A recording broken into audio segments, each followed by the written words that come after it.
Você provavelmente já assistiu vários filmes, e daqueles que assistiu, muitos, ou pelo menos alguns, são considerados clássicos, não é mesmo? Poderoso Chefão, Titanic, Senhor dos Anéis, E o Vento Levou, Central do Brasil, Psicose, Cidade de Deus, 2001 e tantos outros que talvez já tenham levado você a se perguntar: o que faz um filme ser tão bom? Não existe receita para fazer um filme perfeito. Muitos deles até parecem milagres criativos. Mas é exatamente estimular a pensar o contrário que queremos aqui. Olhe de novo, mais de perto, praticamente todos esses filmes são harmoniosamente funcionais. E Corra, dirigido e escrito por Jordan Peele, é um deles. Então, o que faz um filme ser tão bom? Eu acredito que uma das principais características seja a profundidade. Há muitas coisas que compõem a profundidade de um filme. Uma das principais são os elementos. Esses elementos ajudam a audiência a identificar e conectar informações dentro da história. Corra é cheio de elementos. Eles ajudam o filme a dialogar com o público de forma subjetiva. Para fazer esses elementos conversarem, o roteiro circula dois componentes principais. Um deles é o racismo. Sir, can I see your license, please? Wait, why? Durante toda a sua extensão, Corra discute a questão racial nos Estados Unidos de um ponto de vista mais intimista e aberto, apelando por vezes à comédia e pequenas nuances do dia a dia da experiência afro-americana. A forma como o filme trata este primeiro componente é tão interessante que é possível até dividi-lo em subcomponentes, como apropriação cultural, escravidão e até abrir uma discussão sobre como os mandatos de Obama na presidência impactaram a questão racial nos Estados Unidos. Mas não vamos dividi-lo dessa forma para não ficar muito complicado. Vamos ao segundo componente. O segundo componente é o trauma de infância de Chris. Sua mãe foi atropelada numa noite e ficou por horas na rua sem socorro até morrer. Na noite do acidente, Chris estava assistindo TV e decidiu não investigar o porquê da demora da mãe. E hoje ele se sente culpado por não ter feito nada.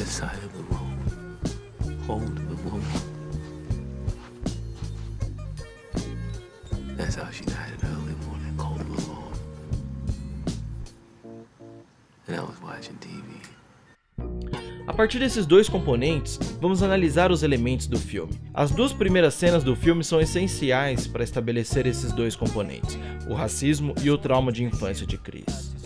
Durante todo o filme, vemos como Chris se sente deslocado por não se identificar com nenhuma das pessoas do círculo familiar de Rose. Isso começa a ser construído desde a primeira cena que nos mostra um rapaz negro andando pelas ruas noturnas de um subúrbio americano. Ele está prestes a ser sequestrado, mas só desconfia de algo quando um carro branco passa a persegui-lo lentamente. A partir dessa cena inicial, podemos não apenas destacar o início de uma série de referências dos personagens negros a respeito dessa sensação de deslocamento, como também a condescendência em alguns casos. O rapaz que está sendo perseguido, que logo depois descobrimos ser este cara aqui, muda de direção, assim como Chris, mais adiante no filme, também escolhe não responder a uma série de situações absurdas, com a intenção de ou não piorar a situação, ou não gerar desconforto na festa dos pais de Rose. Esses dois elementos têm uma função técnica no roteiro. É a partir dele que Jordan Peele consegue 1. Fazer o público acreditar que Rose está realmente do lado de Chris, e 2. Criar um senso de injustiça e insatisfação a cada vez que Chris se nega a responder a algum dos absurdos que ele é obrigado a ouvir. Outra cena importante do começo do filme é um acidente entre um veado e o carro que Rose está dirigindo. Após a colisão, Chris ouve um animal agonizando na mata e decide ir até ele. Essa é a primeira de uma série de vezes que a figura de um veado aparece ao longo do filme, e é a primeira vez que o trauma de Chris começa a ser estabelecido ao público. No filme, o animal representa não apenas a mãe de Chris, como também serve como metáfora à presa comum de leões selvagens. É dessa forma que Rod enxerga a situação em que Chris está se metendo. Ele é uma presa numa casa cheia de predadores. E não para por aí. Há vários momentos no filme que negros são ou estigmatizados, ou objetificados, ou sexualizados, ou comparados a animais. Todas essas informações se conectam perfeitamente com as sequências finais do filme. Quando Chris é pego e preso em frente a uma TV, nós entendemos o drama da situação de uma forma muito mais profunda. O roteiro poderia simplesmente vomitar um monte de informação explicando as intenções dos vilões, mas ao invés disso, a cena deixa de ser um monte de explicação barata para ganhar a função de amarrar uma série de elementos que vemos ao longo do filme.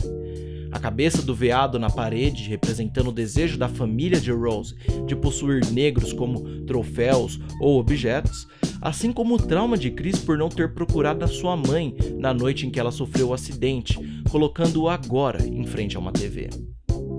Assim fica claro como Chris está revivendo a sua pior lembrança. A diferença é que agora sua vida está em jogo e ele decide fazer algo a respeito. E o final? Bom, se você assistiu o filme, sabe o que aconteceu. A presa mata os predadores e o roteiro ainda brinca com o nosso coração quando a sirene de um carro de polícia soa bem no momento que Chris sai de cima de Rose ao decidir não matá-la. Afinal, algum policial acreditaria na história de Chris? Você acreditaria? Todo bom filme é rico em determinados aspectos, seja a qualidade cinematográfica da produção ou quão poderosa pode ser a mensagem. Todos esses elementos, como o veado, a TV, a condescendência de Chris e a sensação de deslocamento, adicionam tanta profundidade na trama que depois de menos de 2 horas de filme, a sensação que dá é de que eu saí ganhando mais do que eu investi. Oi pessoal, Get Out já é um dos meus filmes favoritos de 2017 e eu espero que vocês tenham gostado do vídeo, ok? Aproveite o espaço nos comentários para sugerir um filme ou um tema para o vídeo da próxima semana, porque isso me ajuda a continuar produzindo conteúdo cada vez mais interessante para vocês, ok? Me segue no Twitter também, se você tiver Twitter, porque de tempos em tempos eu estou sorteando Blu-rays lá. E aí você tem a chance de ganhar um Blu-ray e, além de assistir análises de filmes aqui, continuar assistindo filmes em casa, beleza? Então eu vejo vocês na próxima semana. Valeu!